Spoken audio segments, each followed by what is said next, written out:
Common Core's standards, it's regularly claimed, emerged from a state-led process in which experts and educators were well represented. But the people who wrote the standards didn't represent the relevant stakeholders, nor were they qualified to draft standards intended to transform instruction for every child, and the validation committee, which I will just call VC, that was created to put the seal of approval on the drafter's work was useless, if not misleading, both in its membership and in the procedures they had to follow. I, along with Professor Milgram and 25 to 27 others, were on that validation committee. What I'm going to show is that the lack of an authentic validation of Common Core's so-called college readiness standards, in other words, by a committee consisting largely of discipline-based higher education experts who actually teach undergraduate mathematics or English or humanities courses, before state boards of ed voted to adopt these standards, suggests their votes had no legal basis.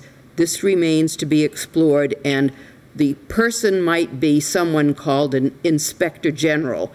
I'm going to suggest that what we may be able to make is a case for declaring the votes by state boards of education to adopt either set of Common Core standards null and void, as well as any tests based on them.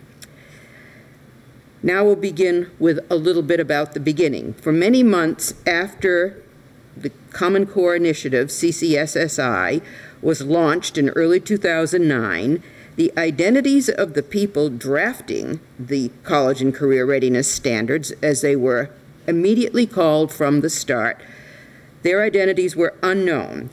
Eventually, by July 2009, CCSSI revealed the names of the 24 members of what was called the Standards Development Work Group, which was designated as developing these two sets of standards, and they did so because there had been a lot of complaints from parent groups and others about the lack of transparency.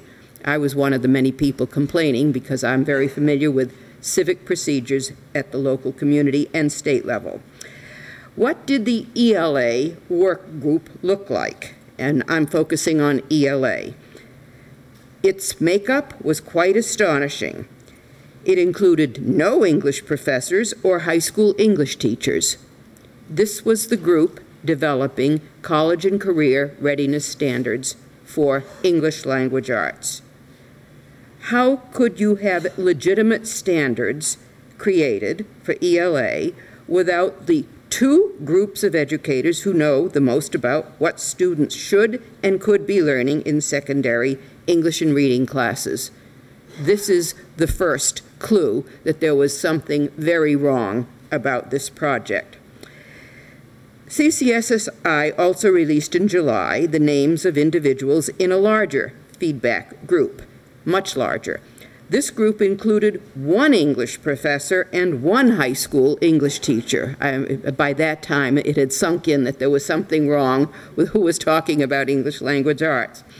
But it was made clear that these people would have only an advisory role. Final decisions would be made by this English teacher bereft ELA work group. And according to the one English professor on this group, whom I know, he said their suggestions were frequently ignored without explanation. This was a common happening. Because both work groups, the one for math and the one for ELA, worked in secret without open meetings, sunshine law minutes of meetings, or accessible public comment, we have no idea to this day why they made the decisions they did, if they made any decisions, and what the standards writers did with them. Now, in ELA, the two lead standards writers were David Coleman and Susan Pimentel, neither of whom had experience teaching English either in K-12 or at the college level. Neither of them had ever published serious work on K-12 curriculum and instruction. Neither had a reputation for scholarship and research. They were virtually unknown in the field of English language arts, and English teachers at the high school level really resent this to this day. but they had been chosen to transform ELA education in the U.S. Who recommended them and why, we still do not know. Interestingly, no one in the media at the time their names were released to this day has commented on their lack of credentials for the task they had been assigned. One of the biggest problems I think we've had in the past 3 or 4 years has been the absence of inquiry in our own journalists, in the media in general.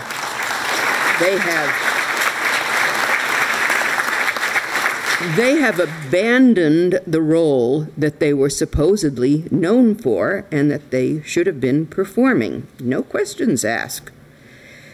So, in theory, the validation committee should have been the fail-safe mechanism for the standards.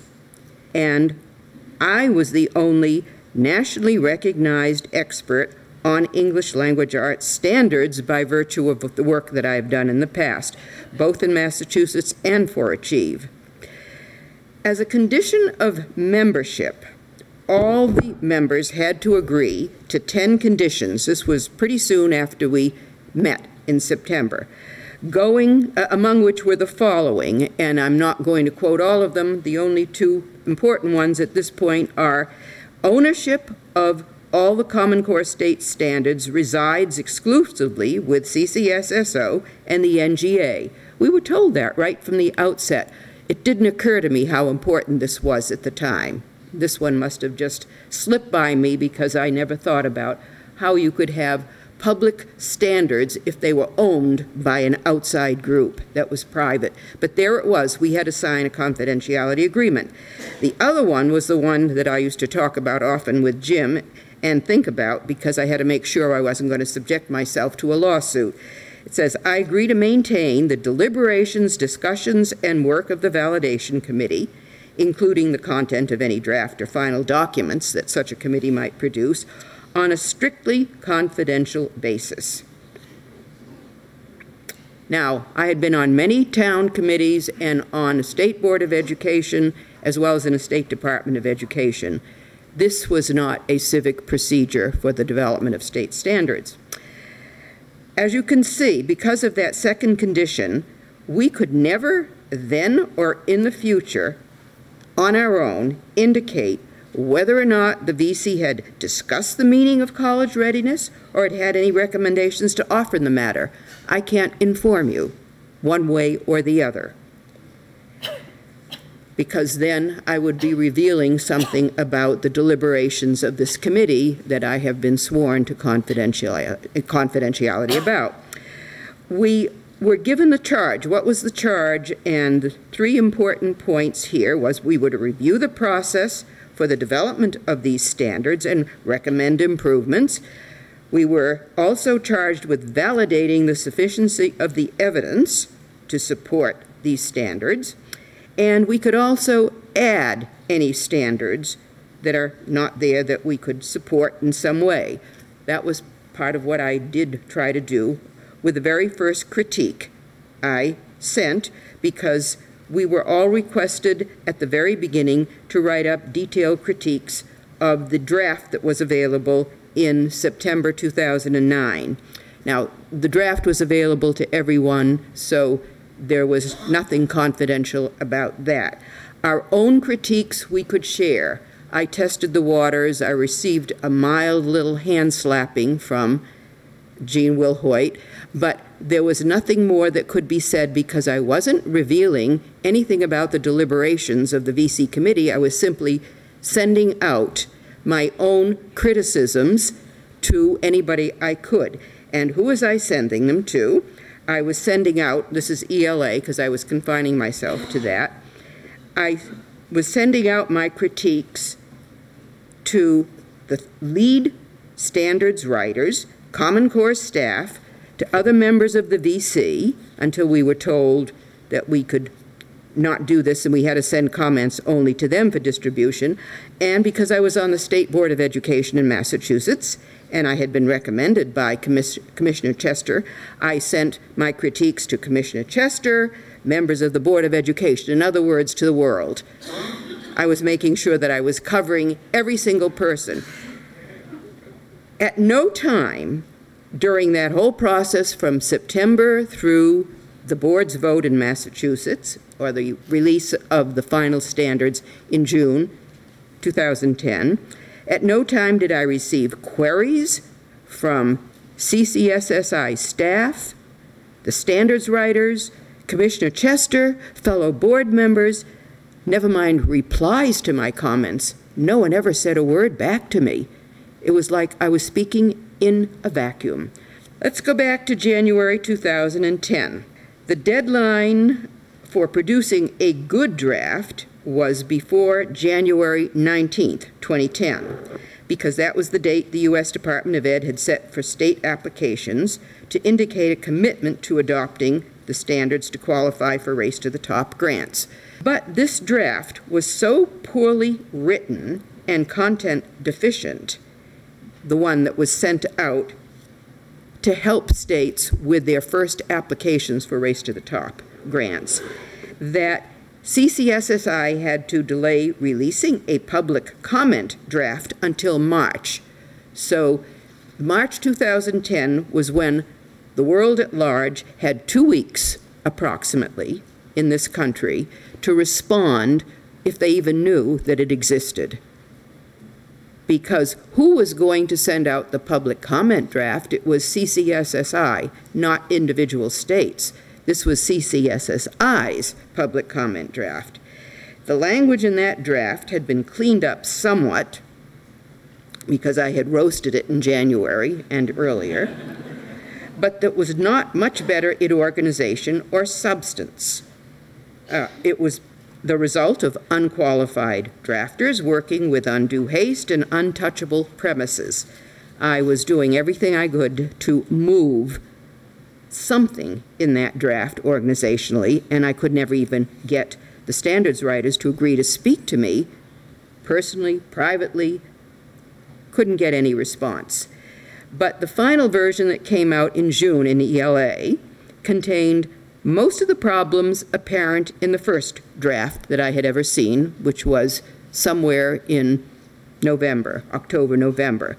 Lack of rigor, especially in the secondary standards, minimal content, lack of international benchmarking, about which we still receive lies to this day. I kept asking for international benchmarking from the very first critique I wrote, never got a reply, and there's never been a country mentioned that we've been internationally benchmarked to in ELA, or in math either, and a lack of research support for any of the major issues in that document, which I will be discussing this afternoon. In February, members of the VC received a, quotes, letter of certification from the CCSSI staff for signing off on Common Core standards, even though public comment draft hadn't been sent out yet, and the final version wasn't released till June.